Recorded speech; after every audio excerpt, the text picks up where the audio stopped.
રાધનપુર તાલુકામાં છેલ્લા કેટલાક સમયથી ગ્રામ્ય વિસ્તારોના વિકાસ માટે જરૂરી ગ્રાન્ટોને લઈને ચર્ચાનો દોર શરૂ થયો છે.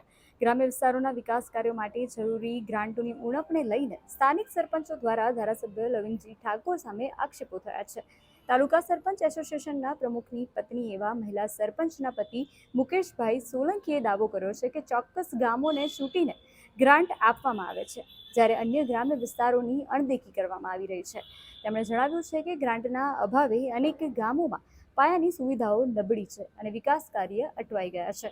તેમણે ધારાસભ્ય લવિંગજી ઠાકોરને અનેકવાર રજૂઆત કરી હોવા છતાં કોઈ હલ ન આવ્યા હોવાનો પણ આક્ષેપ તેમણે કર્યો છે. અહેવાલ વીકે ડાભાની.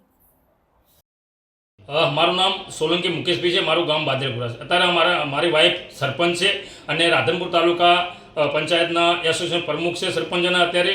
અને દરેક સરપંચો અમને રજૂઆત કરે છે કે રાધનપુરના એમએલએ લવિંગજી સાહેબ કોઈ ગ્રાન્ટ આપતા નથી અને ગામડામાં અત્યારે ખાસ વિકાસની જરૂર છે. તો આ બારામાં અમે દર વખતે રજૂઆત કરીએ છીએ કે એમએલએ સાહેબ ગ્રાન્ટ આવો અમને અને અમારા ગામમાં આવો, દરેક ગામની મુલાકાત લો કે શું પરિસ્થિતિ શું. પણ કોઈ લવિંગજી આ બારામાં કોઈ સાંભળતા જ નથી. ખાલી હા પાડે છે કે હા થઈ જશે ને ઓલું કરી નાખીએ. એ માલું કશું કોઈ ગ્રાન્ટ એક રૂપિયો હજુ સુધી અમુક ગ્રામ પંચાયતમાં આપી નથી. વારંવાર રજૂઆત કરીએ છીએ પણ એમના માણસો અમુક માન્યતા હોય એમને ઢગલો ગ્રાન્ટો આપી દે છે. અમુક ગામમાં ખાસ જરૂર છે, કોઈ રસ્તાની છે, કોઈ પાણીની છે, એ ગામમાં અત્યારે એમને જ છે.